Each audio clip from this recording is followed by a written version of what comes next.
আমরা আছি, আমাদের ভলেন্টিয়ার টিম আছে এবং সবাই সবার জায়গায় কাজ করছে। আমাদের অনেকগুলো টিম অনফিল্ড কাজ করছে, কিন্তু আজকে আমরা যেটার সম্মুখীন হয়েছি, আমাদের ফেনীতে পর্যাপ্ত পরিমাণ ত্রাণ নেই। আমাদের মানুষের আহাজারি আমরা আর সহ্য করতে পারছি না, কিন্তু অলরেডি আমাদের স্টক খালি হয়ে গেছে। যা ছিল আমরা তা ডিস্ট্রিবিউট করে দিয়েছি। তাই আপনাদেরকে আমরা আহ্বান জানাচ্ছি, আপনারা শঙ্কিত হবেন না, শঙ্কিত হবার কিছু নেই। আমরা ফেনীতে আছি এবং আমরা শেষ পর্যন্ত থাকবো। আপনারা নিশ্চিন্তে ত্রাণ পাঠান। আমরা এখন ফেনী জেলা প্রশাসকের কার্যালয়ে আছি এবং আমরা এইখান থেকেই সব কিছু রিসিভ করছি। আমাদের টিম আছে, আমাদের টিম কাজ করছে। আমরা সবাই মিলে সমন্বয় করে কাজ করার চেষ্টা করছি এবং আমরা এটুকু আশা রাখছি যে ফেনীবাসী আমাদের সহযোগিতা করবে, সেই আশ্বাসে এবং আমরা সেই আশায় আমরা আমাদের কাজ চালিয়ে যাচ্ছি। আমরা শেষ পর্যন্ত থাকবো। আর বাদ বাকি যেটা হয়েছে সেটা আমি মহিউদ্দিন রনি ভাইকে একটু বলার জন্য মাফরাজ ভাই। তো বিচ্ছিন্ন ঘটনার সাথে জড়িত ছিল হয়তোবা 1 থেকে 2 জন বা সর্বোচ্চ 10 থেকে 12 জন। তো এই ঘটনাকে কেন্দ্র করে আমরা আসলে পুরো ফেনীবাসীকে সাফার করাইতে পারি না। গতকালকের ঘটনার প্রভাব আমরা আজকে যেটা ফলো করেছি, দুপুর 12টা পর্যন্ত আমাদের ফুড রিকোজিশন শুধু ফেনী জেলা সদরে ছিল আপনার প্রায় 30,000-এর উপরে। 30,000-এর মধ্যে আমরা আজকে দিনে সারাদিনে সরবরাহ করতে পেরেছি আপনার 6,000 আর কত 13,000, টোটাল 13,000 খাবার এখন পর্যন্ত রিলিফ ডিস্ট্রিবিউশন করতে পেরেছি। এখন পর্যন্ত শুধু সাধারণ মানুষের মানে যাদের কাছে পৌঁছাইতে পারি নাই আমরা, তাদেরটা বাদ, যারা আমাদের পর্যন্ত পৌঁছাইতে পারছে তার মধ্যে কম করে হলেও রিলিফ মানে আপনার ফুডের চাহিদা আছে 1 লাখ। টোটাল আক্রান্ত ফেনী জেলায় 14 লাখ। এর মধ্যে হতাহতের সংখ্যা এখনও আমাদের কাছে টোটাল রিপোর্ট আসে নাই। 1 লাখ রিকোজিশনে ফুড দিছি মাত্র 13,000। টোটাল স্টক আউট, এটাতে কোনো ফুড নাই। এগুলো যেগুলো আছে জামা কাপড়, এই হাউসটা এটাও টোটালি স্টক আউট। আরেকটা আছে ডিএম কমিউনিটি সেন্টার, ওটাও stock out. Kings community centre stock out. তারপরে আর মহিপালে একটা কমিউনিটি সেন্টার আছে, ওটাও স্টক আউট। যতটা আমার মানে স্টক হাউস আছে সব কটা স্টক আউট। 6টা উপজেলা ফেনীতে সব কটা স্টক আউট। মানুষ কি পরিমাণ কান্নাকাটি করতেছে। এদিকে হচ্ছে গিয়া দেখা গেছে আর্মি আর পুলিশ দিয়ে ব্যারিকেড দিয়ে রাখছে মানুষের বন্ধ করে। আমরা যতটুকু আমাদের ভলান্টিয়ারের জন্য 2 জায়গা থেকে 300-600 খাবারের ব্যবস্থা করছি। আমরা 200 খাবার নিজেদের মধ্যে ম্যানেজ করে খাইছি, বাকি যা আছে সাধারণ মধ্যে মিলাই দিচ্ছি। বাকি যারা কাজ করতেছে ভলান্টিয়ার কেউ খাবারও খাইতে পারে নাই। মানুষের আহাজারি এটা সহ্য করার মতো না। মানুষ এমন হয়েছে, আমার কাছে একজন আসছে যে ভাই আমার রক্ত বিক্রি করবো, আমার রক্ত বিক্রি করবো, আমার টাকা দেন, আমার ফ্যামিলির 7টা সদস্য আমারে খাইতে দেন।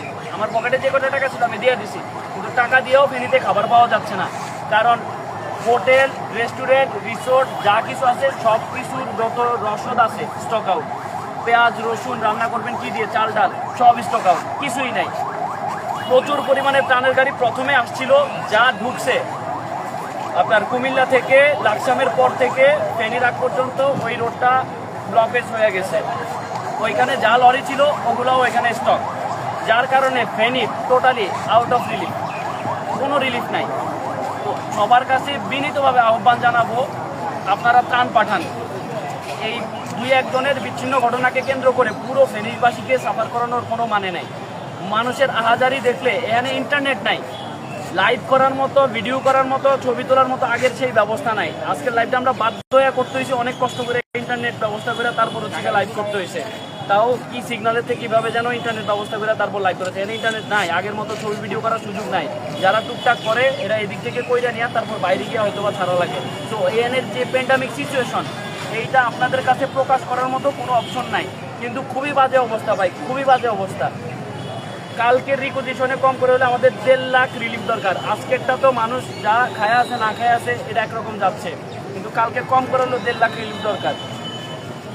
গতকালকে রাতেও প্রচুর বৃষ্টি হয়েছে, বানের পানি আরও বাড়ছে, মানুষের অবস্থা এখন আরও খারাপের দিকে। সবার কাছে আহ্বান জানাবো, প্লিজ আপনারা ত্রাণ পাঠান। টাকা পয়সা ফেনীতে কেউ পাঠায়েন না। যারা আছে ফেনীতে টাকা পয়সা চাচ্ছে বা বিকাশ নগদের মাধ্যমে ফেনীতে টাকা পয়সা চাচ্ছে, ফেনীতে টাকা পয়সা পাঠান না। কারণ ফেনীতে নাই কিছু। ফেনীতে টাকা পাঠাইলে কি করবে? ফেনীর মানুষ কি দিয়ে কিনবে, মানে কোত্থেকে কিনবে? ফেনীতে কোনো দোকানে, মুদি দোকানে, কোথাও কোনো হাউসে কিছু নাই। আপনি পাঠাইলে একবার খাবার প্যাকেট করে একটা মানুষের, একটা ফ্যামিলির মেম্বার একজন খাইতে পারবে এরকম প্যাকেট করে পাঠান। গাড়িগুলো আপনার কুমিল্লা দিয়ে পাঠান না। লাকসাম আছে, লাকসাম হয়ে চৌমুহনী আছে, চৌমুহনী থেকে মহিপাল আসবে। মহিপাল এসে তারপর হচ্ছে গিয়ে 6টা উপজেলা আছে।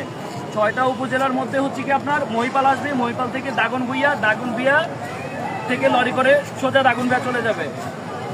তারপর হচ্ছে এরকম 6টা উপজেলা আছে, 6টা উপজেলার রুট প্ল্যান আছে, 6টা উপজেলায় চলে যাবে। প্লিজ আপনাদের সবাইকে অনুরোধ করছি, আপনারা ত্রাণ পাঠান, মানুষগুলোকে বাঁচান। কি পরিমাণ মানুষ একে তো বন্যার জন্য ভেসে গেছে, লাশ সহ ভেসে গেছে, এখন বাকিটা না খেয়ে মরতেছে। প্লিজ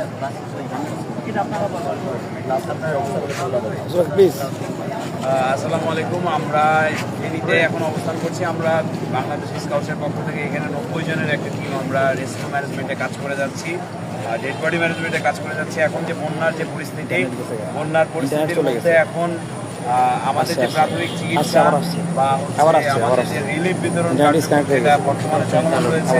নানা প্রকার বাধা সম্মুখীনের মাধ্যমেও আমরা প্রত্যন্ত এলাকায় খাবার সঠিকভাবে পৌঁছাতে এখনও পর্যন্ত পারি নাই। কোথাও পানি আছে, কোথাও পানি নাই, খুবই বাজে সিচুয়েশান। তো আমাদের জায়গা থেকেও আমরা সকলের কাছে আহ্বান, আমরা যারা রেস্কিউ করতে যে বিষয়গুলো আমরা বারে সম্মুখে পড়ছি সেটা হচ্ছে মানুষ চাচ্ছে এখন খাবার খেলে মানুষ বাঁচতে পারবে। তারপরে বলছে যে আপনারা আমাদের চিকিৎসা পরে করেন, আগে আমাদেরকে খেতে দেন। তো সকলের কাছে এই আহ্বানই জানাবো যে আপনারা ফেনীতে খাবার পাঠান, ফেনীবাসীকে বাঁচানোর জন্য আমরা চেষ্টা করছি, আপনারা আমাদেরকে সহযোগিতা করুন। আসসালামু আলাইকুম। বাংলাদেশের সর্বস্তরের নাগরিকবৃন্দ, আপনারা সবাই জানেন যে ফেনীর এখন কী অবস্থা।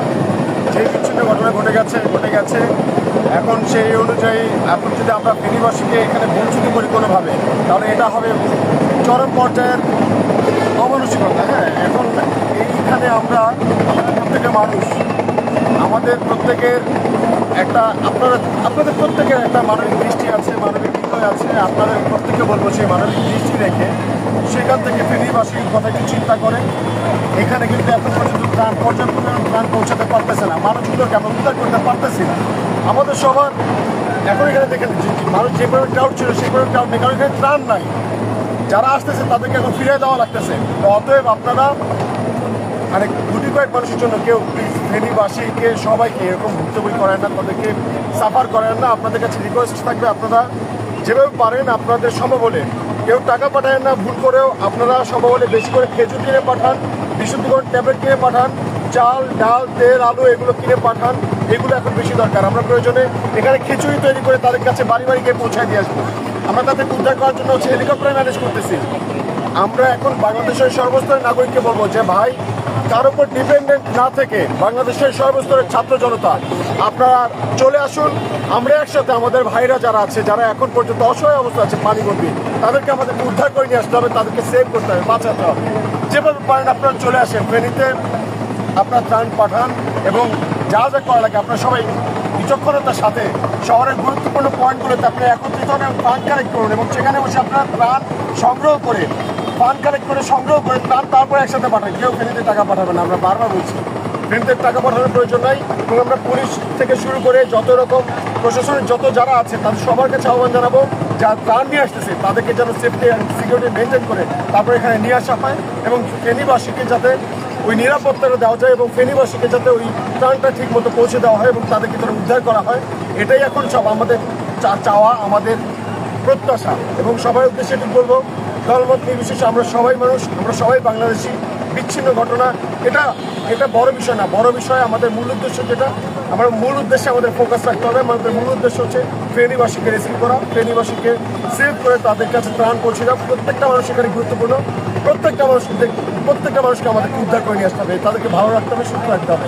সবার কাছে আমাদের আহ্বান, আপনারা ফেনীতে ত্রাণ পাঠান, ডিসি অফিসে পাঠাবেন, জেলা প্রশাসকের কার্যালয়ে পাঠাবেন। জেলা প্রশাসনের কার্যালয়ে এন্ট্রি করে প্রয়োজনে আপনারা নিজেরা এখান থেকে দায়িত্ব নিয়ে ইনফরমেশন নিয়ে কোথায় কোথায় ত্রাণ প্রয়োজন সেখানে আপনারা চলে যাবেন, নিজ উদ্যোগের প্রয়োজন ত্রাণ দিয়ে আসবেন। কিন্তু আপনারা এখানে যেহেতু আমাদের সব জায়গার ইনফরমেশন আছে, কোথায় কোথায় ত্রাণ পৌঁছাচ্ছে না, ইনফরমেশনটা আপনাদের এখান থেকে নিয়ে যাবেন। এটা আপনাদের প্রত্যেকের কাছে আমাদের রিকোয়েস্ট। আমাদের আর বেশি কিছু বলার নেই। আপনারা প্লিজ এই বিষয়টা বাংলাদেশ সর্বস্তরের নাগরিকের কাছে পৌঁছে দেন এবং দেশ ছাড়িয়ে যারা দেশের বাইরে আছে, আমাদের প্রবাসী ভাইরা যারা আছে, তারা সবচাইতে বড় ভূমিকা পালন করছেন স্বৈরাচার মুক্ত করতে। ঠিক এই মুহূর্তে দেশের ক্রান্তিকালে আপনাদেরকে আমাদের সবচেয়ে বেশি প্রয়োজন। আপনারা এই মুহূর্তে আপনারা যেখান থেকে পারেন দেশে বিদেশে ব্যাপারটা ছড়িয়ে দিন এবং আপনারা সবাইকে মানে সম্মিলিত উদ্যোগ নিয়ে আপনারা সবাইকে ঐক্যবদ্ধ করুন, একমত করুন এবং ফেনীবাসীর দিকে আপনারা তাকান এবং ফেনী সহ অন্যান্য যে সকল জেলাগুলোতে আছে যেখানে এখনো ত্রাণ পৌঁছাচ্ছে না সেগুলোতে আপনারা একটু নজর দিন এবং যাতে প্রত্যেকটা মানুষ বাংলাদেশের প্রত্যেকটা মানুষ ভালো থাকে। এখন এটুকু আমাদের চাওয়া, এটুকু আমাদের প্রত্যাশা, আপনারা যে যেখান থেকে পারেন ফেনীতে ত্রাণ পাঠান, আমাদের আর কিছু বলার নেই। ঠিক আছে, আমরা আছি, আমাদের ফুল টিম আছে, আমরা যথেষ্ট স্ট্রং। আমরা আপনাদের এই যে ত্রাণটা পাঠাবেন তাদের সেই ত্রাণটাকে আমরা তৃণমূল পর্যায়ে পৌঁছে দেওয়ার জন্য আমাদের যথেষ্ট স্ট্রং টিম রয়েছে। আপনারা শুধু আমাদের কাছে পাঠান, আপনার সেবাটা আমরা নিজ দায়িত্বে এই ফেনীর প্রত্যেকটা জায়গায় তৃণমূল পর্যায়ে আমরা পৌঁছে দিব। এবং বাংলাদেশের যে সকল জেলাগুলো আছে এখনো পর্যন্ত ত্রাণ যায়নি, আপনারা খুঁজ নেন এবং বাংলাদেশের প্রত্যেকটা জায়গায় যেখানে বন্যা কবলিত হয়েছে প্রত্যেকটা জায়গায় আপনারা ত্রাণ পাঠান। আমরা আছি, আমরা থাকবো।